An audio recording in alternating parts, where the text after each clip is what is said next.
उत्पत्ति एवं विकास। इसमें अपन ने पढ़ा था कि पृथ्वी की उत्पत्ति किस प्रकार से हुई, ब्रह्मांड की उत्पत्ति किस प्रकार से हुई, तारों की उत्पत्ति किस प्रकार से हुई है, तारों का निर्माण किस प्रकार से हुआ है, और अपन ने कल पढ़ा था कि ग्रहों का निर्माण किस प्रकार से हुआ है। अब आगे है, अपन ने ग्रहों का निर्माण पढ़ लिया था। अब आगे है, ये मैंने कल तुम्हें बताया था ये ग्रहों के निर्माण में कि ये जो आकाश गंगा है, इनमें ये जो नेबुला है, उनसे ग्रहों का निर्माण हुआ है। नेबुला या आप नीहारिका बोल सकते हैं, ठीक है। अब अपना अगला हेडिंग है या टॉपिक है सौरमंडल। यह बहुत ही इंपॉर्टेंट लेसन है, समझने का लेसन है, ढंग से समझना। अब सौरमंडल किसे कहते हैं? अपन ने पढ़ लिया पृथ्वी की उत्पत्ति पढ़ ली, ब्रह्मांड का उत्पत्ति पढ़ ली अपन ने, ग्रहों का निर्माण पढ़ लिया, तारों का निर्माण पढ़ लिया। अब है सौरमंडल। अब सौरमंडल किन किन से मिलकर बना है? सौरमंडल में सूर्य, ग्रह, उपग्रह, क्षुद्र ग्रह,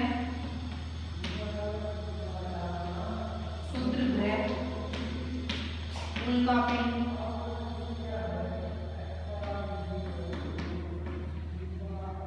या छोटे पिंड से मिलकर सौरमंडल बना, ठीक है। इसको क्या कहते हैं? सौरमंडल, जिसमें सूर्य, ग्रह, उपग्रह, क्षुद्र ग्रह और उल्कापिंड अन्य छोटे ग्रह पाए जाते हैं, ठीक है। अब यह सौरमंडल मैंने तुम्हें पहले भी बताया था, जैसे ग्रहों का निर्माण पढ़ा। सौरमंडल किसका भाग है? नीहारिका या नेबुला, ठीक है। नीहारिका कल मैंने तुम्हें समझाया था, नीहारिका या आप बोल सकते हो नेबुला, ठीक है। नेबुला क्या है? विभिन्न प्रकार की गैसों से बना हुआ एक बादल है, धूलकणों से बना हुआ एक बादल है, जिसमें कि विस्फोट होकर इससे सौरमंडल का निर्माण हुआ है। कल भी अपन ने ये पढ़ा था। अब इसमें सूर्य है, यह एक तारा है, मैंने बार बार बताया था पहले। तारा और ग्रह में क्या अंतर है, ये भी कई बार आपसे क्वेश्चन पूछ लिया जाता है, पता भी होना चाहिए ज्योग्राफी के स्टूडेंट को। सूर्य एक तारा है। तारा क्यों है? क्योंकि इसके पास स्वयं का प्रकाश है, या स्वयं के प्रकाश से ये प्रकाशित होता है। ग्रहों के पास अपना प्रकाश नहीं होता। अब अपन एक एक करके पढ़ेंगे। ये सौरमंडल किसे कहते हैं? कई बार ये क्वेश्चन पूछ लिया जाता है। तो सौरमंडल में सूर्य, ग्रह, उपग्रह, क्षुद्र ग्रह, उल्कापिंड इनसे मिलकर सौरमंडल बना है, जिसका मुखिया सूर्य होता है। मुखिया से मतलब क्या है कि सूर्य के प्रकाश से ही ये प्रकाशित होते हैं, या सूर्य के चारों ओर ही ये चक्कर लगाते हैं। अब अपन ये समझेंगे, ठीक है। अब देखो, जैसे इसमें बुक में आपकी में दे भी रखा है, इसमें मैं आपको, क्योंकि ये लाइन टू लाइन पढ़ाई के बिना आपको समझ में नहीं आएगा। हमारे सौरमंडल में 8 ग्रह हैं, यह अभी अपन पढ़ेंगे। नीहारिका को सौरमंडल का जनक माना जाता है। अभी मैंने बताया ना कि सौरमंडल का निर्माण किससे हुआ है? नीहारिका से। कल अपन ने पढ़ा था ना, ग्रह का निर्माण भी इसी से हुआ, नेबुला या नीहारिका से, ठीक है। इसके ध्वस्त होने व क्रोड के बनने की शुरुआत लगभग, कल भी अपन ने पढ़ा था कि सबसे पहले क्रोड का निर्माण हुआ था, और इसी प्रकार से फिर इन ग्रहों का निर्माण हुआ है, पृथ्वी का निर्माण हुआ है। लगभग कितने वर्ष पहले हुए थे? 5.6 अरब वर्ष पहले हुई थी। वह ग्रह लगभग 4 देखो, यह चीज समझने की है, याद करने की, कि इनकी शुरुआत, ग्रहों का निर्माण कब हुआ था? ग्रहों का निर्माण शुरुआत हुई थी 5.6 अरब वर्ष पहले। फिर इनका निर्माण कब हुआ? देखो ये दे रखा है, ये दोनों अलग अलग चीजें हैं। ग्रह बने कब? 6 से 4.56 अरब वर्ष पहले। अब देखो इससे क्या समझे आप? इसमें यह है कि ग्रहों का निर्माण की शुरुआत तो 5.5 अरब वर्ष से 5.6 अरब वर्ष पहले हुई थी, लेकिन ग्रह बने अब पृथ्वी की आयु जब अपन पढ़ते हैं तो पृथ्वी की आयु लगभग 4.6 अरब वर्ष मानी जाती है। अरब वर्ष किसकी? पृथ्वी की। तो पृथ्वी भी एक ग्रह है और ग्रहों का निर्माण सभी का एक साथ ही मानते हैं। ग्रहों का लगभग सभी का एक साथ ही निर्माण मानते हैं ये वैज्ञानिक। तो आपको याद रखना, कई बार पूछ लिया जाता है कि पृथ्वी की आयु कितनी है या पृथ्वी का निर्माण कब हुआ। ये ऑप्शन दे देते हैं आपको, तो 4.6 अरब वर्ष पहले, ठीक है। और ग्रहों का पूछ ले तो ग्रहों का भी निर्माण देखो अभी बताया नहीं। तो ये दोनों चीजें समझने की है, याद करनी है। हमारे सौरमंडल में सूर्य तारा है, 8 ग्रह हैं, 63 उपग्रह हैं, लाखों छोटे पिंड हैं, क्षुद्र ग्रह हैं, ग्रहों के टुकड़े धूमकेतु एवं बृहद मात्रा में धूलिकण व गैसें हैं। इन 8 ग्रहों में बुध, शुक्र, पृथ्वी व मंगल। अब देखो ये बात समझने की है कि टोटल कितने, अब सूर्य है वह सौरमंडल का मुख्य भाग है, ठीक है। देखो जैसे ग्रह समझ लो सूर्य, ठीक है, और ये ग्रह सूर्य के चारों ओर चक्कर लगता, ठीक है। अब इनको क्रमशः लिखेंगे। सबसे पहला ग्रह कौन सा है आपको ये याद रखना है क्रमशः, बुध, शुक्र, पृथ्वी, मंगल, बृहस्पति, शनि, अरुण, वरुण। एक ग्रह और था 2006 से पहले, उसका नाम था प्लूटो, लेकिन वो ग्रह की उसमें सारे वो जो रूल्स होते हैं वो पूरे नहीं कर पा रहा था, छोटा ग्रह मान लिया उसको, कुछ छोटे ग्रह। अब देखो मुख्य ग्रह 8 हैं, ग्रहों की संख्या कितनी है? 8 ग्रह हैं। कौन कौन से क्रमशः याद रखने हैं आपको? बुध, शुक्र, पृथ्वी, मंगल, बृहस्पति, शनि, अरुण और वरुण। अब इनमें से पृथ्वी है सिर्फ एकमात्र ऐसा ग्रह है जिस पर कि जीवन संभव है। जीवन संभव क्यों है? क्योंकि यहाँ जीवन के लिए मूलभूत आवश्यकताएं जो गैस है, वायु, जैव मंडल जहाँ उत्पन्न होता है ना, स्थल मंडल, जल मंडल, स्थल, जल और वायु, तीनों इसी पर उपलब्ध है और किसी भी ग्रह पर उपलब्ध नहीं है। अब चलो ये बात मैंने पहले भी बता दी थी तुम्हें। अब इसमें बुध, शुक्र, पृथ्वी ये दूरी के हिसाब से हैं और यह ग्रह इसके सूर्य के चारों ओर चक्कर लगाते हैं। सूर्य के प्रकाश से ही ये सारे ग्रह प्रकाशित होते हैं। अब इनके अपने अपने उपग्रह हैं। उपग्रह का मतलब है कि पृथ्वी है, पृथ्वी का उपग्रह कौन सा है? चंद्रमा। यह जिस प्रकार से सूर्य के चारों ओर पृथ्वी चक्कर लगाती है, इसी प्रकार से ग्रह के चारों ओर चक्कर लगाते हैं उनके उपग्रह, ठीक है। अब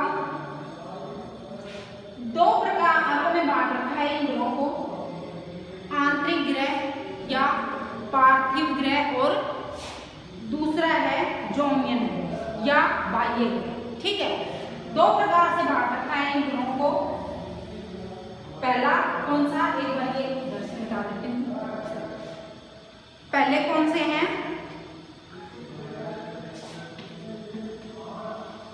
पार्थिव ग्रह या इनको आंतरिक ग्रह भी बोलते हैं, आंतरिक ग्रह, ठीक है। अब ये कौन कौन से हैं? ये 4 हैं। 4 कौन से? बुध, शुक्र, पृथ्वी और मंगल। पार्थिव ग्रह या आंतरिक ग्रह ये 4 हैं। इनके नाम आपको याद रखने हैं। कौन कौन से हैं इनके नाम? देखो मैं एक बार फिर लिख देती हूँ। बुध,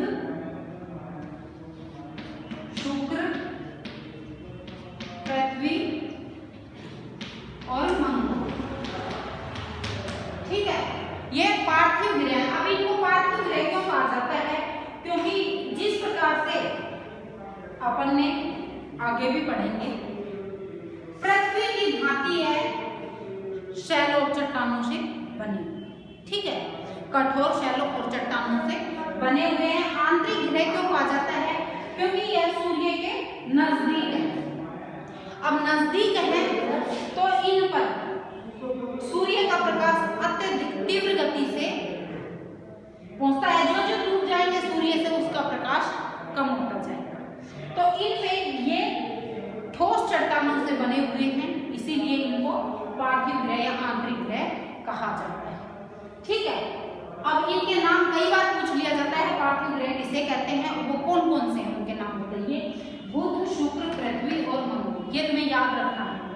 पार्थिव ग्रह या आंतरिक ग्रह, पृथ्वी की भांति जो बने हुए ग्रह होते हैं उन्हें पार्थिव ग्रह कहा जाता है, ठीक है। अब दूसरा है जोवियन ग्रह या बाह्य ग्रह। जोवियन ग्रह या इसको बाह्य ग्रह भी बोलते हैं, बाह्य ग्रह। अब जोवियन ग्रह को बोलते हैं, देखो जुपिटर, जुपिटर बृहस्पति का नाम है, इंग्लिश में जुपिटर कहते हैं। तो बृहस्पति की भांति यह बाह्य ग्रह है। बाह्य का मतलब है कि यह दूर के सूर्य से काफी दूर ग्रह है यह, और यह गैसों से बने हुए हैं, हल्के पदार्थों से बने हुए हैं। यह ठोस पदार्थों से बने हुए हैं, ये चारों ग्रह हल्के पदार्थों से बने हुए हैं। इसे जोवियन की भांति या जुपिटर की भांति ही बने हुए हैं, ये गैसों से बने हुए हैं, ठीक है। अब इनके नाम है बृहस्पति, शनि, अरुण और वरुण। जोवियन ग्रह कौन से हैं? बृहस्पति, शनि, अरुण और वरुण। अब इनके दो भाग क्यों हुए? क्यों? क्योंकि यहाँ है ना शुद्ध ग्रह पाए जाते हैं मंगल और बृहस्पति के बीच में। कौन से ग्रह पाए जाते हैं? शुद्ध ग्रह, शुद्ध ग्रह। अब शुद्ध ग्रह क्या होते हैं? शुद्ध ग्रह वो होते हैं जो, जैसे ये तो बड़े ग्रह हैं और ग्रहों के कुछ टुकड़े, छोटे टुकड़ों को शुद्ध ग्रह कहा जाता है। छोटे टुकड़े वो भी ठोस रूप में, ये इन दो भागों में बांटते हैं। यहाँ पर ये विभिन्न प्रकार के छोटे छोटे क्षुद्र ग्रह पाए जाते हैं। इन दोनों के बीच में एक पट्टी पाई जाती है, उसे क्षुद्र ग्रह पट्टी बोलते हैं, ठीक है। यह मंगल और बृहस्पति के बीच में पाए जाते हैं। कई बार पूछ लिया जाता है ये क्वेश्चन, मंगल और बृहस्पति के बीच में शुद्ध ग्रह पाए जाते हैं। यही इन दोनों को अलग करते हैं, बाह्य ग्रह और आंतरिक ग्रह। अब आपके आ गया होगा समझ में, पार्थिव ग्रह किसे कहते हैं, जोवियन ग्रह किसे कहते हैं। जोवियन ग्रह गैसों से बने हुए होते हैं, हल्के होते हैं। पार्थिव ग्रह भारी पदार्थों से बने हुए होते हैं। अब ये भारी और हल्के पदार्थों से क्यों बने हुए? भारी और हल्के पदार्थों से क्यों बने हुए होते हैं? एक क्वेश्चन ये है, देखो आपकी बुक में भी दे रखा है, एक बार अपन रीडिंग लगा लेंगे तो आसानी से आपकी समझ में आ जाएगा। देखो इन 8 ग्रहों में बुध, शुक्र, पृथ्वी व मंगल भीतरी ग्रह हैं, क्योंकि ये सूर्य व शुक्र ग्रहों की पट्टी के बीच में स्थित है।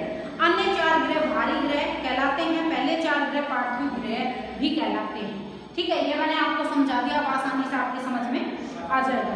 इसका अर्थ है कि ये ग्रह पृथ्वी की भांति इन शैलों और धातुओं से बने हुए हैं और अपेक्षाकृत अधिक घनत्व वाले ग्रह। कौन से हैं अधिक घनत्व वाले ग्रह? पार्थिव ग्रह या आंतरिक ग्रह, ठीक है ना। जोवियन ग्रह, अन्य 4 ग्रह गैस से बने विशाल ग्रह या जोवियन ग्रह कहलाते हैं। जोवियन का अर्थ है बृहस्पति, जुपिटर की तरह, ठीक है, मैंने अभी बताया ना तुम्हें। इनमें से अधिकतर पार्थिव ग्रहों से विशाल है और हाइड्रोजन व हीलियम से बना सघन वायुमंडल है। हाइड्रोजन व हीलियम गैस से बने हुए हैं जो कि हल्की होती है, ठीक है। सभी, अब देखो इसमें कंफ्यूज मत होना, अधिकतर पार्थिव ग्रहों से विशाल है। विशाल का मतलब ये नहीं कि ये भारी है, भारी पदार्थ अलग है, और विशाल का मतलब है ये आकार में बड़ा है। सबसे बड़ा ग्रह है ना, जैसे बृहस्पति आकार में सबसे बड़ा ग्रह बृहस्पति है, तो यह इसकी भांति आकार में तो बड़े हैं लेकिन पदार्थों से, हल्के पदार्थों से, गैसों से बने हुए हैं। और ये भारी पदार्थ, ठोस पदार्थों से बने हुए हैं, वो है पार्थिव ग्रह, और जो हल्की गैसों से बने हुए हैं वो है जोवियन ग्रह, ठीक है ना। ये चीज ध्यान रखना। इनमें से अधिकतर पार्थिव ग्रहों से विशाल है और हाइड्रोजन व हीलियम से बना सघन वायुमंडल है। सभी ग्रहों का निर्माण लगभग 4.6 अरब वर्ष पहले हुआ है। अभी तक प्लूटो को भी एक ग्रह माना जाता था, परंतु अंतरराष्ट्रीय खगोलीय संगठन ने अपनी बैठक अगस्त 2006 में यह निर्णय लिया कि कुछ समय पहले खोजे गए अन्य ग्रह पिंड 2003 यूपी 313 तथा प्लूटो बोने ग्रह कहे जाते हैं। बोने ग्रह का मतलब है छोटे, हमारे सौरमंडल से तथ्य कुछ सारणी में दिए गए हैं, ये तुम्हें याद रखने हैं। यह जो सारणी दिख रही है ना, ये यहाँ देखो, इसमें दूरी के हिसाब से मैंने तुम्हें बताया, दूरी के हिसाब से तुम्हें जरूर याद रखने हैं ग्रहों के नाम, बुध शुक्र पृथ्वी मंगल बृहस्पति शनि अरुण और वरुण, ये दूरी के हिसाब से। अब घनत्व इनका देखना है तुम्हें, कौन से का घनत्व अधिक से कम की ओर होता जाएगा ये घनत्व। अब अर्धव्यास, अब उपग्रह तुम्हें जरूर याद रखने हैं तुम्हें।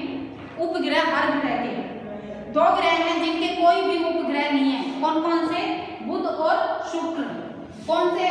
एक बार मैं ये मिटा देती हूँ। बुध और शुक्र जो ग्रह हैं, पहले दोनों बुध और शुक्र का कोई भी उपग्रह नहीं है, उपग्रह नहीं है, ठीक है। अब इससे आगे देखो, पृथ्वी का एक ही उपग्रह है, पृथ्वी का एक ही उपग्रह है जिसका नाम क्या है? चंद्रमा। चंद्रमा पृथ्वी का उपग्रह है। अब इसके आगे मंगल के 2 उपग्रह हैं, ये तुम्हें संख्या याद रखनी है। मंगल ग्रह है, उसके 2 उपग्रह हैं, ठीक है। मंगल के बाद कौन सा आता है? बृहस्पति। बृहस्पति के 53 है, 53। बृहस्पति के 53, और बृहस्पति के बाद शनि के भी इतने ही हैं, 53 हैं। शनि के 53 हैं। उसके बाद है अरुण, अरुण के 27 हैं, 27। ये तुम्हें उपग्रहों की संख्या जरूर याद रखनी है, कई बार पूछ लिया जाता है। और वरुण के हैं 17, वरुण के 17। अब ये मैंने तुम्हें बताया था कि जिस प्रकार ग्रह सूर्य के चारों ओर चक्कर लगाते हैं, इसी प्रकार से उपग्रह ग्रहों के चक्कर लगाते हैं। अब इसमें आगे है, जैसे अपन ने पढ़ा अभी, ये आप क्या क्या होगा समझ में, सौरमंडल के ग्रह और उनकी स्थिति, उनको आंतरिक ग्रह या पार्थिव ग्रह और जोवियन ग्रह कहा जाता है। अब इससे आगे है, अब जोवियन ग्रह और पार्थिव ग्रह में अंतर। जोवियन ग्रह पहले, पार्थिव ग्रह व जोवियन ग्रह में अंतर।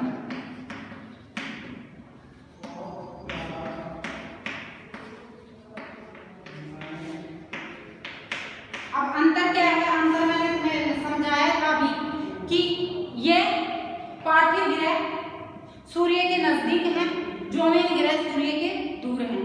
इसे पार्थिव ग्रह पृथ्वी की भांति ठोस चट्टानों से बने हुए, धातुओं से बने हुए हैं। जोवियन ग्रह दूर होने के कारण यह हल्के हैं, यह भारी हैं, और दूर होने के कारण यह हीलियम और हाइड्रोजन नामक हल्की गैसों से बने हुए हैं, ठीक है। अब इनकी पार्थिव ग्रहों की गुरुत्वाकर्षण शक्ति, ये नजदीक है तो गुरुत्वाकर्षण शक्ति इनकी कम है, जिससे इन पर कोई भी गैस नहीं रुक सकती। अब ये गैस हल्की और भारी, क्योंकि यह सूर्य के नजदीक है ना, तो सूर्य से जो प्रकाश प्राप्त होता है उससे वो क्या होते हैं, गैस अपने आप ही अधिक तापमान में गैस ऊपर उठती है, हल्की होकर ऊपर उठ जाती है ना, तो ये नजदीक है तो इसीलिए ये भारी हैं, और ये दूर हैं वो हल्के बने हुए हैं, हल्की गैसों से बने हुए हैं। अब यही इनमें अंतर है।